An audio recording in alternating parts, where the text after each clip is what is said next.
Oh, kumusta mga Ker? Umayong buntag mo diya. So, gusto nyo bang tumaas ang talon nyo? So, tara, sundan nyo ang aking 3 exercise na gagawin ko. Let's go! 1, 2, 3, 4, 5, 6, 7, 8, 9, 10, 11. 1, 2, 3, 4, 5, 6, 7, 8, 9, 10, 11, 12,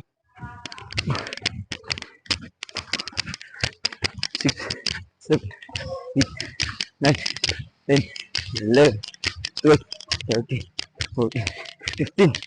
Yun lang mga Ker. Sana nagustuhan nyo ang 3 exercise nga binigay ko sa inyo. At saka sana makatulong din sa pagpataas ng talon nyo. So, ingat po kayo palagi and God bless. Bye-bye.